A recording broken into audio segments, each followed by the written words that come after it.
High everyone, welcome to GK smart চ্যানেলে তোমাদের স্বাগত। WBSSC group C and group D GK GS class number 45। এর আগে আমি 44 ক্লাস নিয়েছি। তোমরা যারা দেখোনি অবশ্যই ক্লাসগুলি দেখে আসবে। নতুন সিলেবাস অনুযায়ী 20টি করে কমনযোগ্য প্রশ্ন উত্তর নিয়ে আজকের এই ক্লাসটি। আর এই প্রত্যেকটি ক্লাসের PDF পেতে চাইলে তোমরা টেলিগ্রাম চ্যানেলে অবশ্যই জয়েন হয়ে নাও। ওখানে 1 নাম্বার ক্লাস থেকে প্রত্যেকটা ক্লাসের PDF তোমরা পেয়ে যাবে। তো সেই PDFগুলো দেখে তোমরা পড়তে পারবে।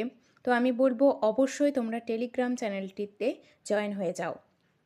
এছাড়াও যে কোনো গভর্নমেন্ট জবের প্রিপারেশন তোমরা যারা নিচ্ছ এই ক্লাসটিকে একদমই মিস করবে না।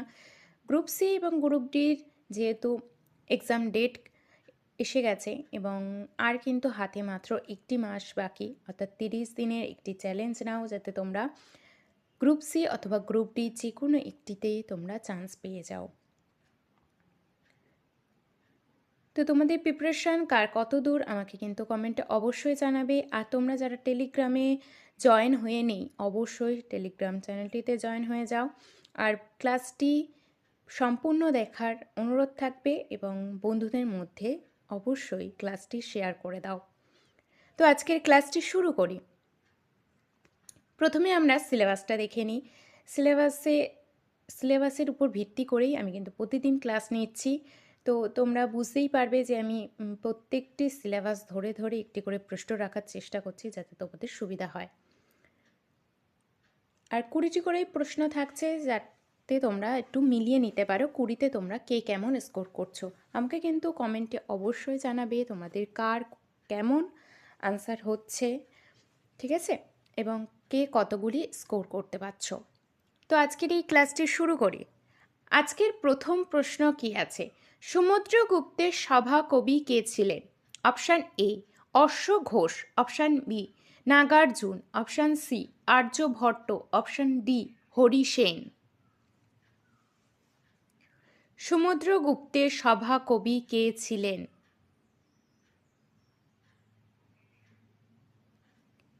সঠিক উত্তরটি কি হয়ে যাবে? হরি সেন। পরবর্তী প্রশ্ন, নিম্নের কোন সুলতান সিজদা ও পাইবাস প্রথা চালু করেন? Option A Shamsuddin Iltutmish, option B Mohammad bin Tughlaq, option C Ghiyasuddin Balban, নাকি option D Nasiruddin Mahmud. নিম্নের কোন সুলতান সিজদা ও পাইবাস প্রথা চালু করেন?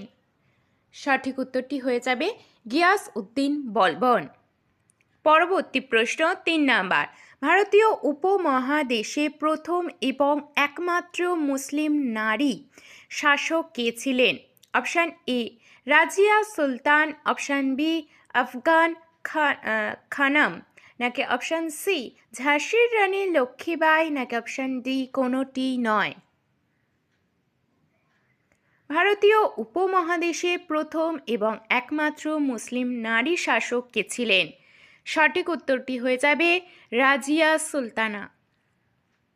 পরবর্তী প্রশ্ন 4 নাম্বার, নিম্নের কোনটি একটি বিলুপ্ত প্রাণীর উদাহরণ? অপশান এ সাদা বাঘ, অপশান বি হর্নবিল, নাকি অপশান সি এক শৃঙ্গ গন্ডার, নাকি অপশান ডি ডোডো পাখি। নিম্নের কোনটি একটি বিলুপ্ত প্রাণীর উদাহরণ? সঠিক উত্তরটি হয়ে যাবে ডোডো পাখি। পরবর্তী প্রশ্ন 5 নাম্বার, প্রথম ফুটবল ওয়ার্ল্ড কাপ অনুষ্ঠিত হয় কত সালে? অপশান এ 1925 সালে, অপশান বি 1930 সালে, অপশান সি 1935 সালে, নাকি অপশান ডি 1945 সালে।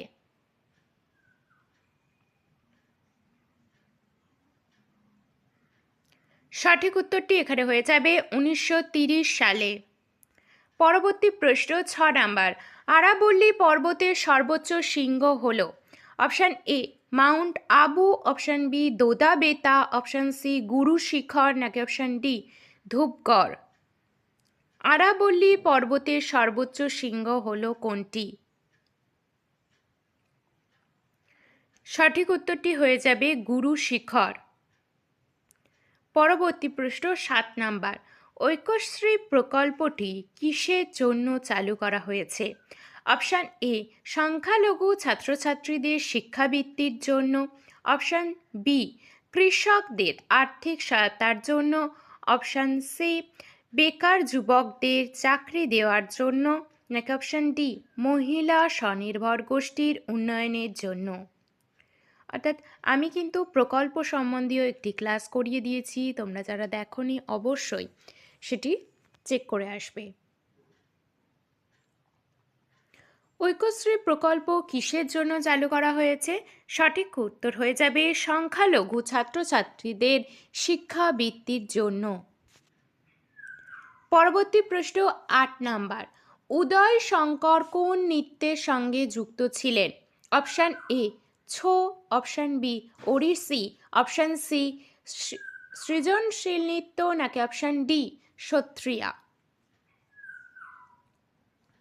উদয় শঙ্কর কোন নৃত্যের সঙ্গে যুক্ত ছিলেন?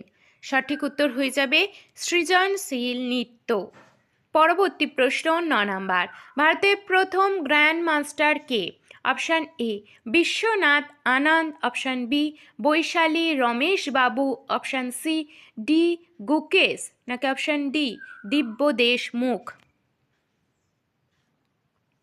ভারতে গ্র্যান্ড মাস্টার কে? প্রথম গ্র্যান্ড মাস্টার কে? সঠিক উত্তর হয়ে যাবে বিশ্বনাথ আনন্দ। পরবর্তী প্রশ্ন, ভারতের কোন পরিকল্পনা কালে সর্বশিক্ষা অভিযান চালু হয়? অপশান এ, সপ্তম পরিকল্পনা। অপশান বি, অষ্টম পরিকল্পনা। অপশান সি, নবম পরিকল্পনা। নাকি অপশান ডি, দশম পরিকল্পনা। Target group C and group D preliminary পরীক্ষার সেরা প্রস্তুতি ও গাইডেন্স পেতে জিকে স্মার্ট চ্যানেলটিকে অবশ্যই তোমরা সাবস্ক্রাইব করে নেবে এবং বেল আইকনটি অল করে রাখবে। ভারতে কোন পরিকল্পনাকালে সর্বশিক্ষা অভিযান শুরু হয়? সঠিক উত্তরটি হয়ে যাবে নবম পরিকল্পনাকালে। পরবর্তী প্রশ্ন 11 নম্বর, বায়ুমণ্ডলের শীতলতম স্থান কোনটি? Option A, mesopause. Option B, tropopause. Option C, stratopause. নাকি অপশান ডি, এরোপজ। বায়ুমণ্ডলের শীতলতম স্থান কোনটি?